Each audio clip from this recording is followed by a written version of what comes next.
Chapter 21.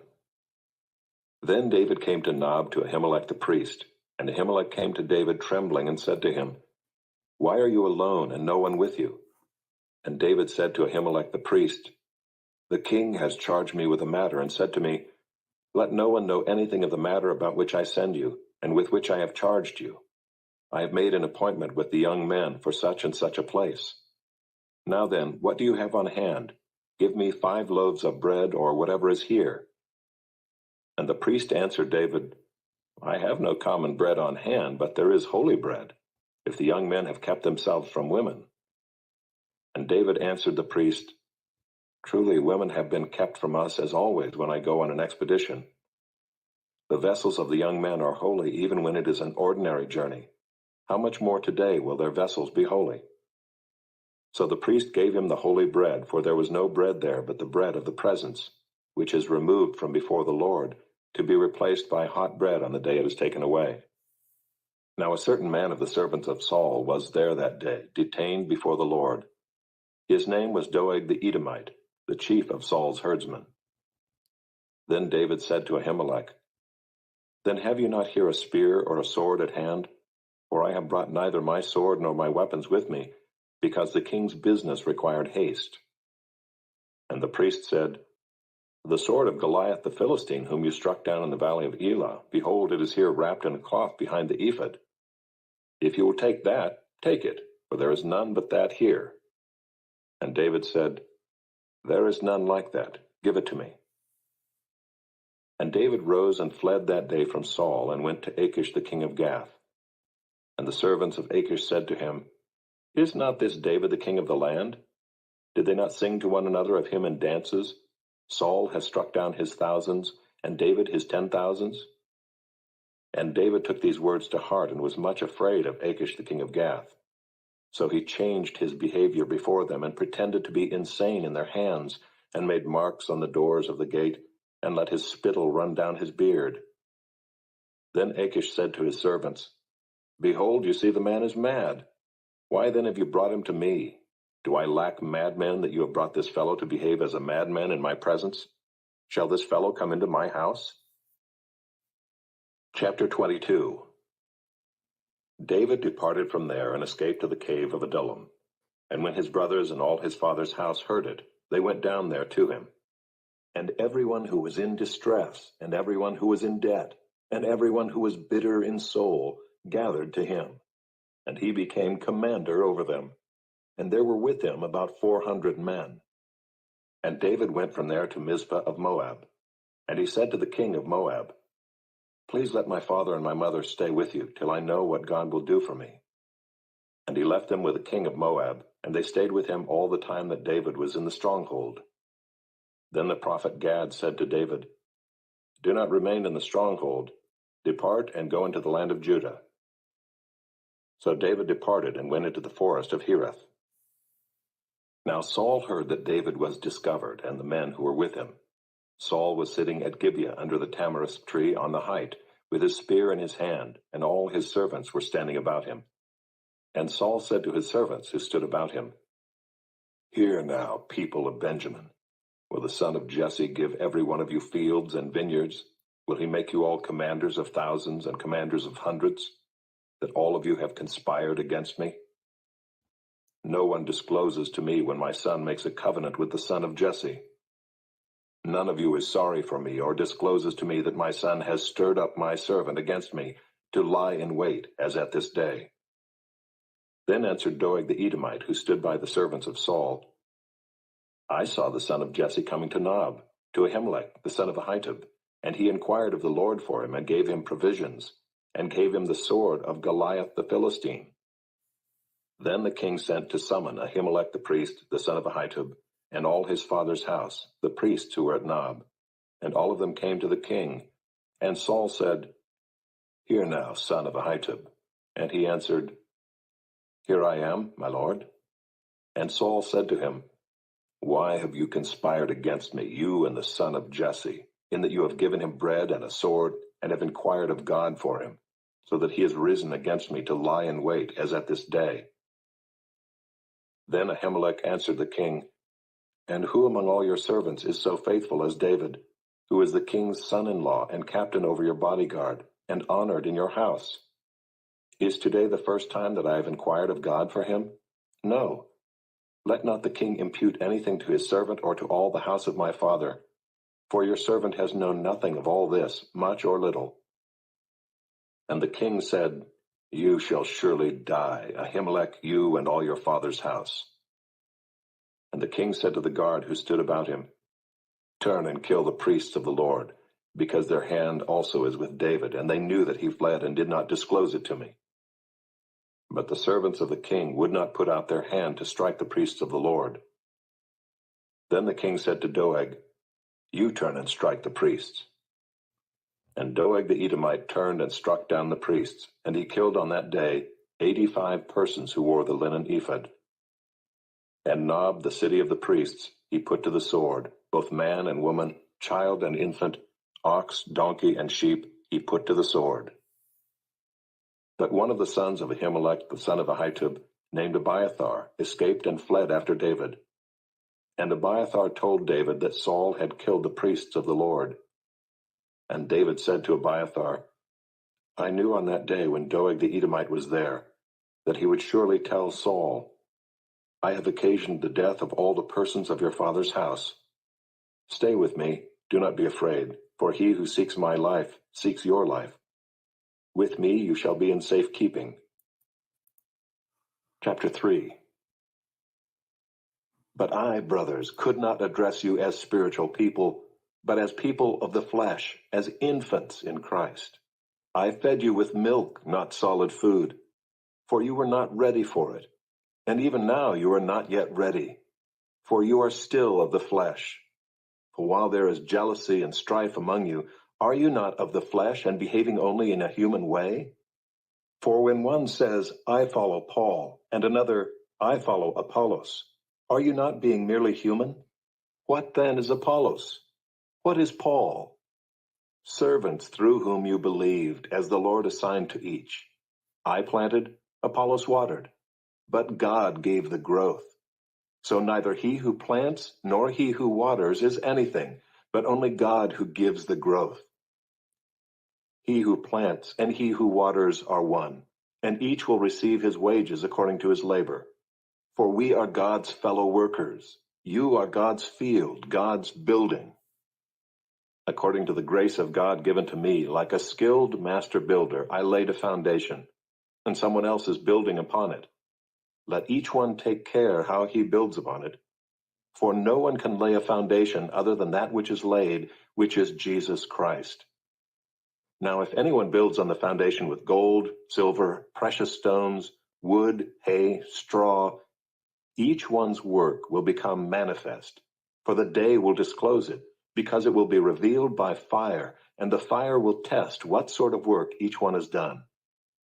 If the work that anyone has built on the foundation survives, he will receive a reward.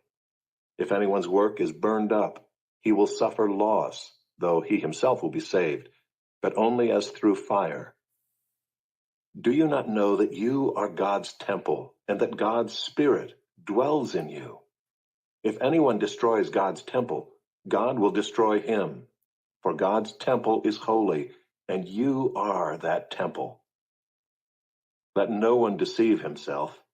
If anyone among you thinks that he is wise in this age, let him become a fool that he may become wise. For the wisdom of this world is folly with God. For it is written, He catches the wise in their craftiness. And again, the Lord knows the thoughts of the wise, that they are futile. So let no one boast in men, for all things are yours, whether Paul or Apollos or Cephas or the world or life or death or the present or the future. All are yours, and you are Christ's, and Christ is God's. Ezekiel, chapter 1. In the 30th year, in the 4th month, on the 5th day of the month, as I was among the exiles by the Kibar Canal, the heavens were opened, and I saw visions of God. On the 5th day of the month, it was the 5th year of the exile of King Jehoiakim, the word of the Lord came to Ezekiel the priest, the son of Buzi, in the land of the Chaldeans, by the Kibar Canal, and the hand of the Lord was upon him there. As I looked, behold, a stormy wind came out of the north, and a great cloud with brightness around it, and fire flashing forth continually, and in the midst of the fire, as it were, gleaming metal. And from the midst of it came the likeness of 4 living creatures, and this was their appearance. They had a human likeness, but each had 4 faces, and each of them had 4 wings. Their legs were straight, and the soles of their feet were like the sole of a calf's foot, and they sparkled like burnished bronze. Under their wings on their 4 sides they had human hands, and the 4 had their faces and their wings thus. Their wings touched one another. Each one of them went straight forward, without turning as they went. As for the likeness of their faces, each had a human face. The 4 had the face of a lion on the right side, the 4 had the face of an ox on the left side, and the 4 had the face of an eagle. Such were their faces, and their wings were spread out above. Each creature had 2 wings, each of which touched the wing of another, while 2 covered their bodies. And each went straight forward. Wherever the Spirit would go, they went, without turning as they went. As for the likeness of the living creatures, their appearance was like burning coals of fire, like the appearance of torches moving to and fro among the living creatures. And the fire was bright, and out of the fire went forth lightning. And the living creatures darted to and fro like the appearance of a flash of lightning. Now as I looked at the living creatures, I saw a wheel on the earth beside the living creatures, one for each of the 4 of them. As for the appearance of the wheels and their construction, their appearance was like the gleaming of beryl. And the 4 had the same likeness, their appearance and construction being as it were a wheel within a wheel. When they went in any of their 4 directions without turning as they went. And their rims were tall and awesome, and the rims of all 4 were full of eyes all around. And when the living creatures went, the wheels went beside them. And when the living creatures rose from the earth, the wheels rose. Wherever the Spirit wanted to go, they went. And the wheels rose along with them, for the spirit of the living creatures was in the wheels. When those went, these went.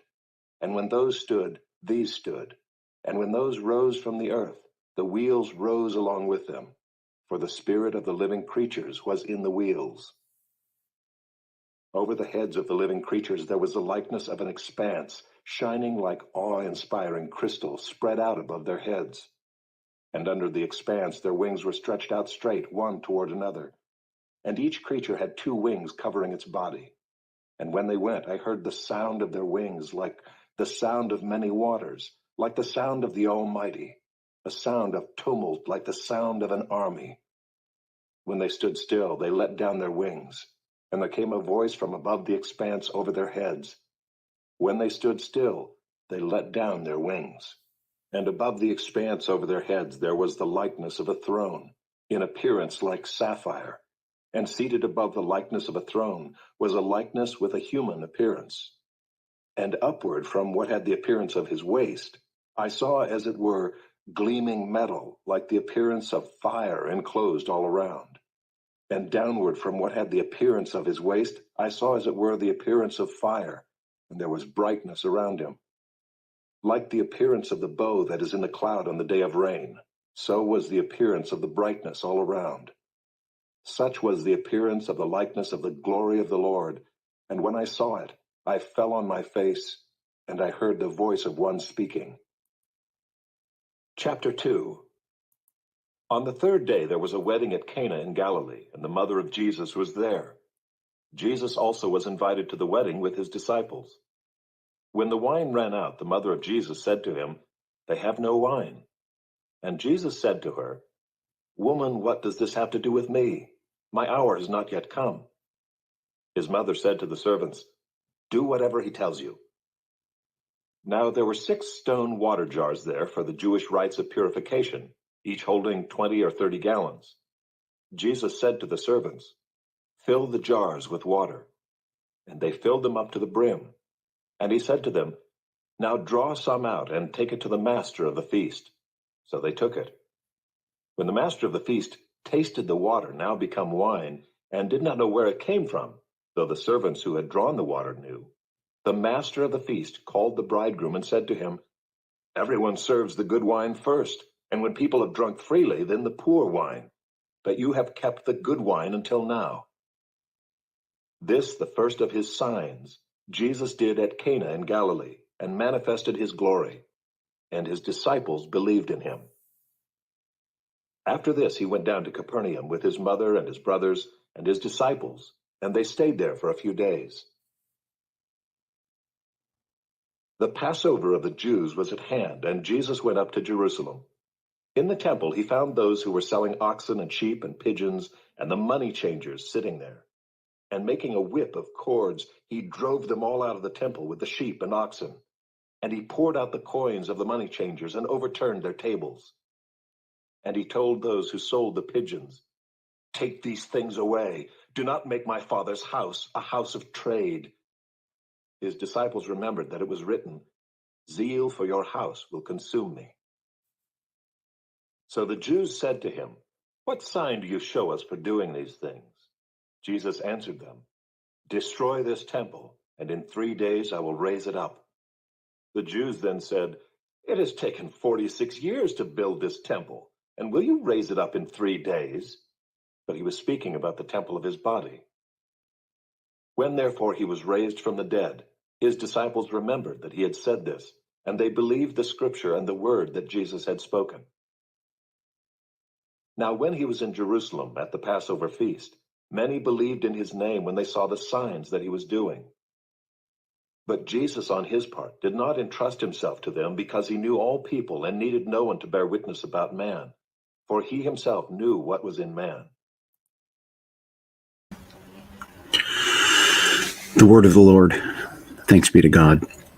Father, be with us each this day. May our hearts be open to what you have to say. In your name, amen.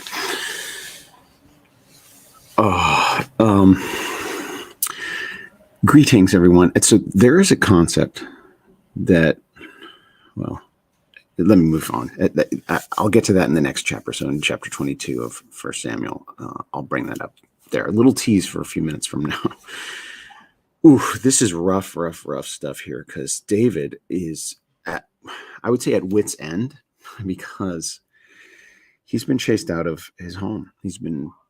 God has called him to the palace. God has gifted him and blessed him. He's the court musician, right? He sits in the king's court and plays music, and everybody enjoys it.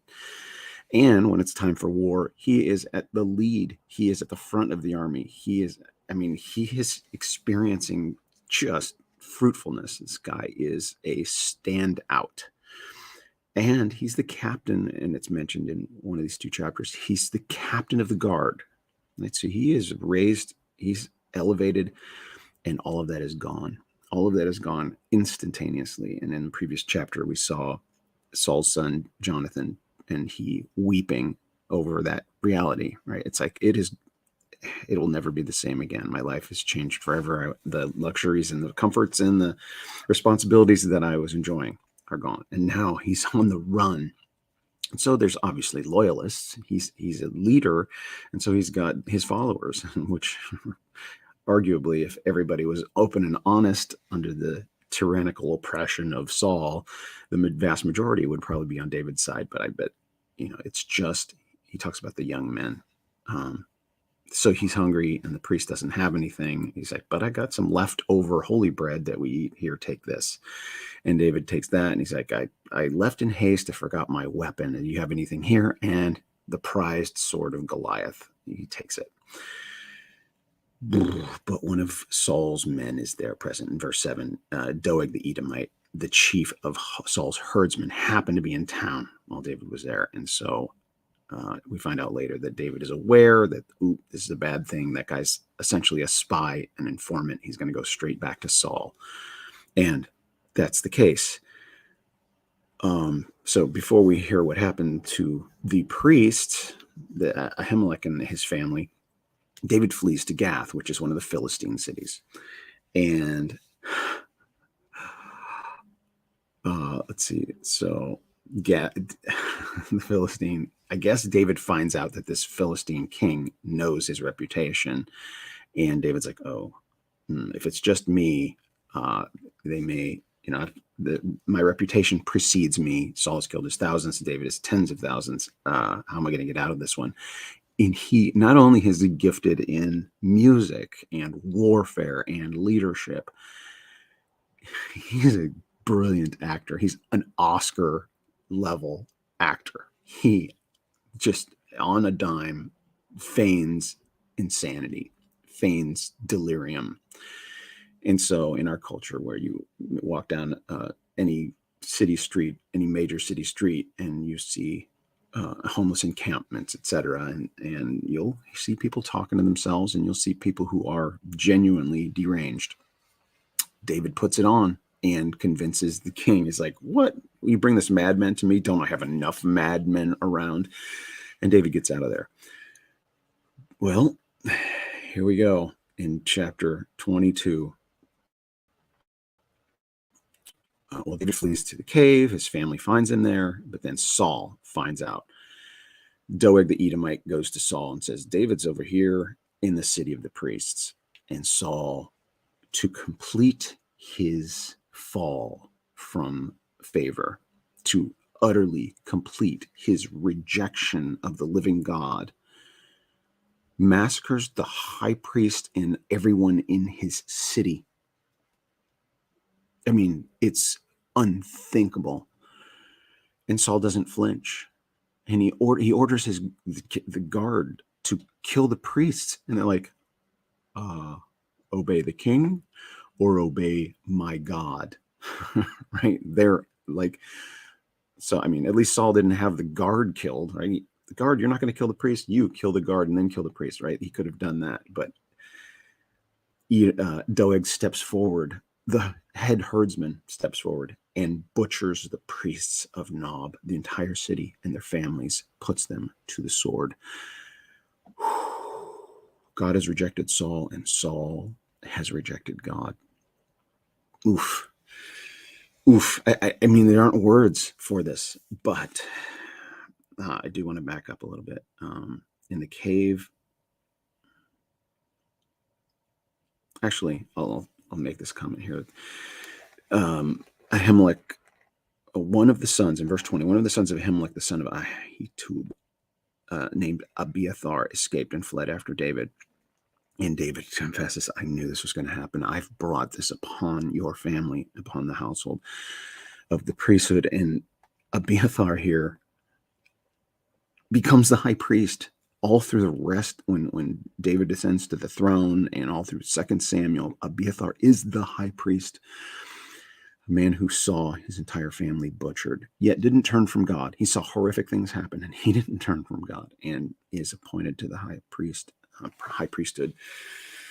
Oof, drama, just brutal drama. All right, in 2 Corinthians or 1 Corinthians 3 here, I'm just going to focus on this right here, verse 16 and 17. Do you not know that you are God's temple? Do you not know that you are God's temple, and that God's Spirit dwells in you? If anyone destroys God's temple, God will destroy him, for God's temple is holy, and you are that temple. And this is not metaphor, all right? This is not Paul speaking in metaphor. This is as literal language as can be. Because, why do I say that? Because the temple is a metaphor. The temple, the actual structure, is a metaphor for God's dwelling place. And God's dwelling place is in you. And it has always been that plan. God has always intended to. Emmanuel means God with us. It doesn't mean over there or in that structure. It means dwelling within his people. And so all of this Old Testament that we've been reading, and all of the design of this temple, those are pictures, those are metaphors of something more real, right? God's painting a picture for us to understand. So all the temple sacrifice, the high priesthood, and all of that, those are metaphors for God's ultimate plan. And that's what Paul is unveiling here. You are, and have always been, in the mind of God, God's temple. That being said, there's a teaching out there that teaches that some third temple needs to be built before the return, before the ultimate culmination of God's plan in his return to the earth, heaven on earth, right? Come and rule. And there needs to be a temple, because it's a tortured logic that because Jesus can't come back because there's a chronology problem, thinking that the sacrifices need to be reinstituted, et cetera, and that's not the case. We are the temple, and Jesus said, tear this temple down. Not one stone will remain on another, because it's just a physical place that was always a picture of God's ultimate plan, and God's ultimate plan is now accomplished in that he has come to dwell within us by the Spirit. And that's what Paul's emphasizing here. You are God's temple. You are God's holy city. You are the New Jerusalem. You are the new Israel. I won't go back over that, but I did a sermonette in Sweet Home Maricopa, another YouTube channel. Everybody watches this probably knows about that. I did this past Sunday, a Sunday sermonette on the New Jerusalem and the River of Life, the River of Life. Go watch that for more details. All right, let's move on. Ezekiel. So Ezekiel, one interesting thing is he, in the 30th year, in the 4th month, on the 5th day of the month, as I was among the exiles. So he uses the first person in the first sentence, and then in the second sentence, he's in the third person, Ezekiel, and God, the Lord was upon him there. But this is Ezekiel writing this and experiencing it. And then I listened to this yesterday, and this verbal description of something that's undescribable. That's what this is. Like Ezekiel is seeing something. It's like, I got to put this into words. All right, let's try. And I've read this many, many times. And in listening to it last night, because it goes so fast, as you listen to it read, it's like, wait, how do I picture what he just said there?